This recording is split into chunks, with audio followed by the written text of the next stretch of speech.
আজকের লেকচারে আমরা শুরু করব কপি কনস্ট্রাক্টর কাকে বলে জাভাতে। এর গত লেকচারগুলোতে আমরা প্যারামিটারাইজ কনস্ট্রাক্টর কনসেপ্টটা ক্লিয়ার করেছি, তার আগের লেকচারে আমরা ডিফল্ট কনস্ট্রাক্টরের কনসেপ্টটাও কিন্তু আমরা ক্লিয়ার করে নিয়েছি। কাকে বলে কনস্ট্রাক্টর তার আগের লেকচারে তো অবভিয়াসলি ক্লিয়ার হয়ে গেছে। ইউজার ডিফাইন্ড ফাংশন গুলো কিন্তু আমাদের ক্লিয়ার হয়ে গেছে, যেগুলো সব এই ভিডিওস গুলোর লিঙ্ক কিন্তু আমি আই বাটনে প্রোভাইড করে দেবো। যারা বেসিক এই কপি কনস্ট্রাক্টর জানার যেগুলো বেসিক নিডস তোমাদের জানতে হবে সেগুলো আমি আই বাটনে প্রোভাইড করে দেবো। প্লাস কিন্তু আমি এই প্লেলিস্টটাও প্রোভাইড করে দেবো, যেটা কিনা আমাদের computer application for class 9 and 10 এর জন্য যে প্লেলিস্টটা বানিয়ে, যেখানে মোর দ্যান অ্যাপ্রক্সিমেটলি আমাদের 49-48 খানা ভিডিওস চলে এসছে আমাদের প্লেলিস্টে। তোমরা চাইলে ওখান থেকে কিন্তু গিয়ে আদার্স যে কনসেপ্টটা সেটা তোমরা কিন্তু ওখান থেকে চেক আউট করতে পারো। তো কপি কনস্ট্রাক্টরের কাজটা বা কপি কনস্ট্রাক্টর লেখা শেখার আগে আমি এখানে কিছু কথা আমরা প্র্যাকটিক্যাল স্ক্রিনে গিয়ে দেখবো, বুঝবো, তারপর আমরা কপি কনস্ট্রাক্টরের যে থিওরিটিক্যাল পোর্শনে এখানে আমরা ডিটেলস বুঝবো কি করে কপি কনস্ট্রাক্টর আমাদের লাগে। Mainly what is the need of copy constructor. যদি প্রথমে একটা কথা বলি, ধরে নাও আমরা যখন নর্মালি অনেক জায়গায় অনেক কিছু করেছিলাম, যেখানে লিখেছিলাম ধরে নাও আমি লিখতে পারি ইন্ট a = 5। এটা বেসিক ভেরিয়েবল ডিক্লারেশন, আশা করি বুঝতে পারছো যে এর মধ্যে 5 রেখেছো। তোমরা চাইলে এরকম লিখতে পারতে যে ইন্ট সিম্পল কথায় b = a। তার মানে কি করলাম যে a এর ভ্যালুটা আমি b তে কপি করলাম। এই জিনিসটা তো নর্মালি আমরা খুব করেছি। এবার যদি এরকম করি, আমার কাছে একটা ob1 বলে একটা অবজেক্ট আছে, ঠিক আছে, ভালো কথা। অবজেক্ট আছে, অবজেক্টের মধ্যে কিছু মাল্টিপল ইনস্টেন্স ভেরিয়েবল, ধরো না আমাদের এই অবজেক্টের মধ্যে a আর b, ধরো না এটাকে ভালো করে আমি আঁকি। এই ob1 বলে একটা অবজেক্ট, যার মধ্যে আমাদের কি আছে, a আছে আর b আছে, দেখতে পাচ্ছ তোমরা স্ক্রিনে। This is a and b। এর মধ্যে কিছু ভ্যালু আছে, ধরে নাও 5, আমি একটু ভালো করে লিখি 5, এখানে ধরে নাও 6। আশা করি তোমরা দেখতে পাচ্ছ স্ক্রিনে, বড্ড ছোট হয়ে গেল, বাট ঠিক আছে, আশা করি বুঝতে পারছো। মানে ob1 বলে একটা অবজেক্ট, ধরে না এই ক্লাসটারই ধরে নাও, বুঝতে পেরেছো। এই কপি কন বলে এই ক্লাসটার একটা অবজেক্ট বানিয়েছি ob1 বলে। এখন তো কনসেপ্টটা বুঝতেই পারছো, যার মধ্যে দুটো ভ্যালু আছে a b। তো আমি কোনোভাবে এই দেখো এটার প্যারামিটারাইজ কনস্ট্রাক্টর দেখতে পাচ্ছ, এইটুকু তো স্ক্রিন তোমরা দেখে বুঝতেই পারবে, দিস এই অবধি। তাহলে এই প্যারামিটারাইজ কনস্ট্রাক্টর আমি কল করে আমি এর ভ্যালু ফিলিং করেছি, তার মধ্যে a আর এর মধ্যে 5, b এর মধ্যে 6, মানে এখানে 5 এসেছিল, এখানে 6। দেখো অলরেডি কিন্তু আমি ধরে নিচ্ছি তোমরা কিন্তু প্যারামিটারাইজ কনস্ট্রাক্টরের কনসেপ্ট তোমাদের পুরোটা ক্লিয়ার, তাই জন্য আমি জিনিসটাকে এইভাবে বলছি।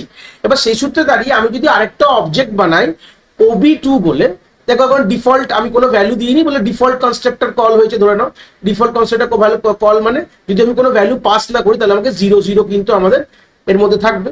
তা আমি কি লিখতে পারি ob2 = ob1? প্রশ্নটা এখানে যে ob2 = ob1 মানে একটা অবজেক্টের ভ্যালু আরেকটা অবজেক্টে কি কপি করা যেতে পারে? প্রশ্নটা এখানেই আমার মেইন প্রশ্ন। যদি করা যেতে পারে তার মানে কি হয়ে যাবে, এই 0 0 জায়গায় আমার চলে আসবে 5 যদি ভুল না বলি, আর এখানে 6, মানে এই জায়গাটা আমার 5 চলে আসবে আর এই জায়গাটা আমার 6 চলে আসবে। এই হচ্ছে বেসিক গল্প। যদি আমাদের কপি করা যায় তো এটা কি পসিবল? এইটাই আমরা গিয়ে প্র্যাকটিক্যাল স্ক্রিনে প্রথমে দেখবো whether this thing is possible or not। Same কোডটাই প্র্যাকটিক্যাল স্ক্রিনে আছে আমাদের কাছে, অলরেডি করা দেখতে পাচ্ছ তোমরা। দেখো আমাদের কি আছে, কপি কন ক্লাস, যেখানে a b আছে, এটা ডিফল্ট কনস্ট্রাক্টর, খুব ভুল না বললে অলরেডি জানো। এটাকে বলা হয় প্যারামিটারাইজ কনস্ট্রাক্টর, আর আমি সিম্পল a আর b এর ভ্যালুটাকে ডিসপ্লে করেছি, এইটুকু কাজ করেছি। আর দেখো তলায় গিয়ে আমি একটা অবজেক্ট ob1 যার মধ্যে 4 5 আছে, আর এখানে ob2 যেটার মধ্যে কোনো ভ্যালু নেই, তার মানে ডিফল্ট কনস্ট্রাক্টর কলে 0 0 আছে। তারপর আমি লিখেছি ob2.ob1। তার মানে কি হলো, ob2 = ob1 লেখা মানে হচ্ছে ob1 এর সব ভ্যালু, মানে ob1 অবজেক্ট 1 এর মধ্যে যে ভ্যালুগুলো আছে সেগুলো অবজেক্ট 2 তে চলে গেল। ob1 ডট ডিসপ্লে করেছি, ob2 ডট ডিসপ্লে করেছি। এই হচ্ছে বেসিক কোডটা। এটাকে কম্পাইল করলাম, কম্পাইল করে দেখবো এটা হলো কিনা। আমরা কিন্তু কোনো কপি কনস্ট্রাক্টর আমরা কিছু লিখিনি, এটা তো আমরা সবই জানি। এটা এর প্রিভিয়াস লেকচার যারা দেখে এসছো তারা সবই বুঝতে পারছো, কোনো ব্যাপার না। বাট প্রশ্নটা হচ্ছে এটা কি পসিবল? আমরা সিম্বল প্রিমিটিভ যেসব ভেরিয়েবলস এর মধ্যে কপি করতে পারি, বাট এটা হচ্ছে প্রিমিটিভ না, it's a non primitive variable. Object is a non primitive variable. তো নন প্রিমিটিভ যে ভেরিয়েবল এর মধ্যে কি এইভাবে কপি করা যায়, এটাই আমরা একটু রান করেই দেখবো কপি করা যায় কিনা। তো চলে আসলাম, এটাকে রাইট ক্লিক করলাম, কপি কনস্ট্রাক্টরটাকে আমরা ভয়েড মেনে ক্লিক করেছি। দেখো আমাদের কিন্তু দেখো হয়ে গেল। তার মানে দুটোতেই আমাদের 4 5, মানে কি আমাদের কপি কিন্তু সাকসেসফুলি হয়ে গেছে। এটাই মেন প্রশ্ন। তাহলে এখান থেকে আমরা কি বুঝলাম এখান থেকে দাঁড়িয়ে, যে আমাদের এইটা কিন্তু পসিবল, যেটা আমরা প্রিমিটিভ টাইপেরও কপি করতে পারি, আমরা নন প্রিমিটিভ টাইপের মানে অবজেক্টকে এরকম ভাবে কপি করা যায়। এটা হয় কিভাবে, মেন প্রশ্নটাই এখান থেকে, এটা হয় কিভাবে। এটা তো আমরা তো কিছু করলাম না স্যার, আমরা উই হ্যাভেন্ট ডান এনিথিং, আমরা কিচ্ছু করিনি, কিচ্ছু লিখিনি, কিন্তু হয়ে গেছে। এটা হয় হচ্ছে আমাদের with the help of copy constructor. কি বললাম, ক্লিয়ার হয়েছে? এটা ইমপ্লিসিটলি কপি কনস্ট্রাক্টরের সাহায্যে হচ্ছে। ক্লিয়ার হয়ে গেল কনসেপ্টটা? মানে কপি কনস্ট্রাক্টরের সাহায্যে কিন্তু এই কাজটা হয়ে যায়। এবার কপি কনস্ট্রাক্টর কিন্তু আমাদের লিখতে হয় না কম্পাইলার, মানে ডিফল্টের মতন আমরা যদি এরকম লিখে ছেড়ে দিই, কম্পাইলার অটোমেটিক্যালি বানিয়ে নেয়, আমাদের কিন্তু মাথা ব্যথা করতে হয় না। যখন আমরা রান করি তখন automatically compiler implicitly copy constructor বানিয়ে ওর কাজটা কিন্তু করে দেয়। ক্লিয়ার হয়েছে ব্যাপারটা? কিন্তু যদি আমাদের লিখতে হয়, আমাদের যদি বানাতে হয় কপি কনস্ট্রাক্টর, তাহলে কিরকম দেখতে লাগবে সেটাই আমি এখন শিখবো। আমরা লেখা শিখবো যে কপি কনস্ট্রাক্টরকে যদি আমাদের বানাতে হয়, if we have to make a copy constructor, how the copy constructor look like, সেটাই কিন্তু আমরা এখানে লেখাটা শিখবো। তাহলে মোটামুটি আইডিয়া ক্লিয়ার হয়ে গেছে কপি কনস্ট্রাক্টর কেন ব্যবহার করা হয়। যদি কোনো অবজেক্টের একটা অবজেক্টের ভ্যালু যদি আরেকটা অবজেক্টে কপি করতে হয়, তখন কিন্তু ইমপ্লিসিটলি আমাদের কপি কনস্ট্রাক্টরের কথা মাথায় নিয়ে আসতে হয়। কপি কনস্ট্রাক্টর কিন্তু কম্পাইলার বাই ডিফল্ট বানিয়ে নেয়, আমাদের অত মাথা ব্যথা করতে হয় না। As a programmer we don't have to think about it. এবার মেন প্রশ্নটা, যদি আমাদেরকে লিখতে বলা হয় পরীক্ষার হলে, বা আমরা কিরকম হয় জিনিসটা যদি জানতে হয়, তাহলে ওটাই কিন্তু আমরা এখন লেখা শিখবো যে কপি কনস্ট্রাক্টর কিরকম ভাবে আমরা লিখবো, কি কি তার সিনট্যাক্স, তার আইডিয়াগুলো কিন্তু এখান থেকে আমরা এবার ক্লিয়ার করব। যখন আমরা কপি কনস্ট্রাক্টর লেখা শিখবো বা শিখছি এখনই, তো সেই সূত্রে দাঁড়িয়ে আমরা তখন আর OB2 = OB1 না লিখে, আমরা যখন দেখো ভালো করে দেখলে এই লাইনটা ক্লিয়ার হবে, OB2 যখন বানাচ্ছি ব্যাপারটা তো একই হবে। সেখানে আমরা অ্যাজ আ প্যারামিটার ভ্যালু, মানে এই কনস্ট্রাক্টরের ভ্যালু, যেহেতু কপি কনস্ট্রাক্টর কি কনস্ট্রাক্টর কল হবে, এর মধ্যে আমি কি লিখেছি, এর মধ্যে OB1 অ্যাজ আ প্যারামিটার কিন্তু পাস হয়েছে। তাহলে ভালো করে এতক্ষণ আমরা কি জানতাম, আমরা যখন কনস্ট্রাক্টরের মধ্যে আমরা প্রিমিটিভ ডেটা পাঠাতাম, এখন কিন্তু কনস্ট্রাক্টরের মধ্যে কিন্তু প্রিমিটিভ না, OB1টা কি, OB1টা নন প্রিমিটিভ, বা বলতে পারো অবজেক্ট অফ ক্লাস কপি কনসের। ঠিক আছে? তো সেই সূত্রে আমি অ্যাজ আ প্যারামিটার এখানে আমাদের কপি কনসের মানে কনস্ট্রাক্টরের প্যারামিটার হিসাবে কিন্তু আমি এখানে একটা অবজেক্টকে পাস করলাম। তাহলে আমাকে যেই কনস্ট্রাক্টর ধরবে, এই যে কনস্ট্রাক্টর দেখতে পাচ্ছ, this constructor is known as a copy constructor. ঠিক আছে? জিনিসটা আমি এখানে পাশে আমি কমেন্ট আউটে লিখে দিয়েছি। তার মানে কি বুঝলাম, তাহলে কপি কনস্ট্রাক্টরকে ডিজাইন করার জন্য আমরা শিখলাম কিভাবে অ্যাজ আ প্যারামিটারে আমরা অবজেক্টকে পাঠাবো। কি বললাম বুঝতে পেরেছো? তার মানে এখান থেকে একটা বড় জিনিস ক্লিয়ার হলো যে একটা অবজেক্ট তৈরি করার সময় আমি অ্যাজ আ প্যারামিটারে অন্য একটি অবজেক্ট পাঠাতে পারি, তাহলে তার ভেতরের ভ্যালুগুলো আমি নিয়ে আমার কারেন্ট, এই হচ্ছে কারেন্ট কলার, দেখতে পাচ্ছ আমি OB2 অবজেক্ট বানাচ্ছি, তাহলে OB2 এর মধ্যে বসে যাবে। মানে ব্যাপারটা এরকম আমি লিখেছিলাম গতবার, যদি ভুল না বলি, OB2 = OB1 লিখেছিলাম। এখানে ব্যাপারটা একটু আলাদাভাবে লিখেছি। দেখো একই ব্যাপার, OB2 তৈরি করছি অবজেক্ট, আর তার মধ্যে ভ্যালু কোথা থেকে আসছে, OB1 এর আসছে, একই ব্যাপার। কিন্তু এখানে গল্পটা কি শিখলাম, যে কনস্ট্রাক্টরের প্যারামিটারের মধ্যে OB1 পাঠালাম। কি বললাম বুঝতে পেরেছি? এবার এখানে এটা কিন্তু কল বাই ভ্যালু না, এটা কিন্তু কল বাই রেফারেন্সের গল্প চলে আসছে। চলো আমরা থিওরিটিক্যাল স্ক্রিনে গিয়ে জিনিসটাকে ভালো করে আমরা বুঝি। তাহলে এবারে আমরা যখন কপি কনস্ট্রাক্টর বুঝবো, সেখান থেকে ভালো করে দেখলে বুঝতে পারো। দেখো আমরা কিন্তু নিচে গিয়ে যাই, আমরা নিচে কি বানিয়েছি দেখো, OB1, দেখো আমি এখানে বড় বড় করে লিখছি, OB1 অবজেক্ট বানিয়েছি। ধরুন একটা মেমোরি 2000 এ আমাদের জায়গা পেয়েছে, আমাদের যে মেমোরি আছে র্যাম সেলে 2000 এর জায়গা পেয়েছে। আর এটা এখানে আমাদের কি দুটো ভ্যালু ছিল, A ছিল এখানে, আর এখানে B ছিল। তাহলে এখানে প্রথমে কি আছে, 4 আর 5 আছে। তাহলে ভালো কথা। তাহলে আমি যখন এখানে যখন পাঠালাম, এখানে কি পাঠালাম, অবজেক্টের তো মানে ভ্যালু, এখানে কল বাই ভ্যালু হবে না। আমি বলেইছিলাম যখন আমি কল বাই ভ্যালু আর কল বাই রেফারেন্স পড়াই, যখনই আমি অবজেক্ট বা অ্যারে পাঠাই, তখন কিন্তু কল বাই রেফারেন্সে কিন্তু ভ্যালু যায়। কল বাই রেফারেন্স মানে এখানে অ্যাড্রেসটা যায়, মানে 2000টা গেছে। বুঝতে পেরেছো? এই OB1 মানে কিন্তু এর মেমোরি অ্যাড্রেস 2000টা কিন্তু কোথায় গেছে, আমাদের এই কনস্ট্রাক্টরটার মধ্যে গেছে। মানে এই 2000 OB1টা গেছে হচ্ছে তোমার X এর মধ্যে গেছে।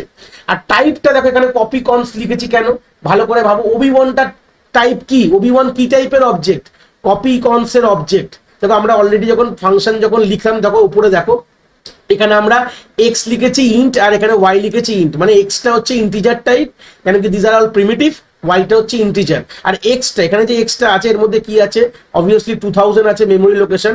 xটা কি টাইপের, x ইজ হোয়াট টাইপ, এখানে বলবো আমাদের copy cons, it is the non primitive variable. ঠিক আছে? আমরা যখন OB1 পাঠিয়েছি, OB1 যদি আমাদের কপি কনস টাইপের হয়, তাহলে এক্সও কিন্তু কপি কনস টাইপেরই কিন্তু হবে, এটা মাথায় রাখবে। ঠিক আছে? কেন কি অবভিয়াসলি আমরা প্যারামিটার OB1 যে টাইপের সেই টাইপেরই তো আমাদের এখানে রাখতে হবে। তো সেই সূত্রে গেলে যেটা যে টাইপের সেই টাইপই রেখেছি। এখানে আমার 2000 গেছে। এবার ভালো করে এই লাইনটাকে ডিসকাস করছি। a is equal to x dot a, x মানে কি, x বলেছি এই 2000 এর এতে কি আছে 4, তাহলে 4টা কোথায় চলে যাবে, আলটিমেটলি এখানে ভ্যালুটা কি হবে 4, তাহলে 4টা চলে গেল এর মধ্যে।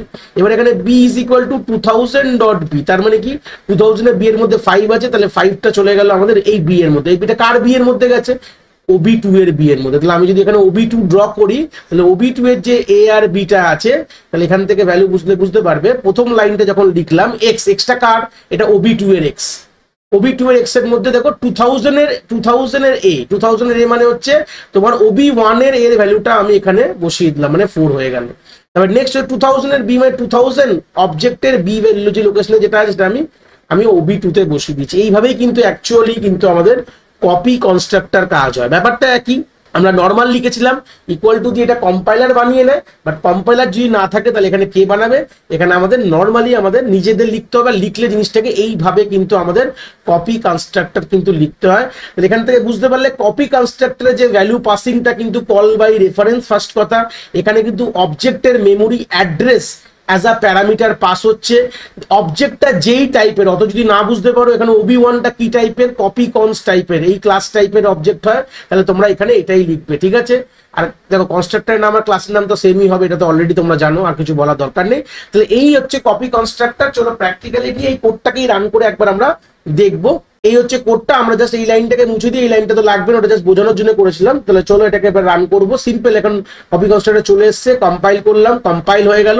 চলো রান করি। এবার রাইট ক্লিক করবে, এখানে লিখবে ভয়েড মেনে ক্লিক করলে দেখো আমাদের একই ভ্যালু যেটা আগেও আমরা দেখেছি। প্রথমে আমাদের লেকচার স্টার্টিং এ এই কনসেপ্টটা দেখেছিলাম, এন্ডিংও দেখলাম যে আমাদের নর্মালি যদি কপি কনসেপ্টটা না লিখি তাহলেও কিন্তু কম্পাইলার বানিয়ে নেবে, আর যদি লিখি তো ভালো কথা, এটা তো কোনো ব্যাপারই না। সেখানে আমাদের নিজেকেই আমাদের কনসেপ্টটাকে আমরা নিজেই বানাচ্ছি এবং নিজেই বানিয়ে তার কিন্তু ভ্যালুটা আমরা এখানে রাখছি। এইভাবেই কিন্তু কপি কনসেপ্টটা আমাদের করতে হবে। আশা করি কনসেপ্ট তোমরা এখানে খুব ভালো করে বুঝতে পেরেছো। যদি ভিডিওটা ভালো লেগে থাকে অবভিয়াসলি একটি লাইক করো, আর বন্ধু বান্ধবের সাথে শেয়ারও করো যাদের সত্যিই দরকার এরকম ভিডিওর। আর হ্যাঁ, অবভিয়াসলি চ্যানেলে নতুন হলে চ্যানেলটাকে সাবস্ক্রাইব করে দিও এবং বেল আইকনটিকেও প্রেস করে দিও, তাহলে এরকম নতুন নতুন ভিডিওর নোটিফিকেশন তোমরা সবার আগে পেয়ে যাবে। তোমাদের এক একটি লাইকে আমি অনেকটি মোটিভেশন পাই, আমি ফিউচারে এরকম ভিডিও আরো তোমাদের যেগুলো দরকার আমি অবভিয়াসলি নিয়ে আসার প্রচেষ্টা রাখি। তোমাদের যদি কোথাও কোনো ডাউটস হয় তাহলে ভিডিওর কমেন্ট সেকশনে অবভিয়াসলি আমাদের জানাতে পারো, আমি সেইগুলোর সমাধান অবভিয়াসলি করার চেষ্টা করব। তোমাদের যদি মনে হয় স্পেশাল কোনো টপিক আছে যেটা নিয়ে ভিডিও বানালে তোমাদের সুবিধা হবে, সেটাও তোমরা আমায় জানাতে পারো এই ভিডিওর কমেন্ট সেকশনে লিখে। অবভিয়াসলি চেষ্টা করব ফিউচারে সেই টপিকগুলোকে নিয়ে ভিডিও বানানোর কথা। সবাই ভালো থেকো, আর হ্যাঁ, আবার দেখা হচ্ছে নতুন একটি ভিডিওর সাথে।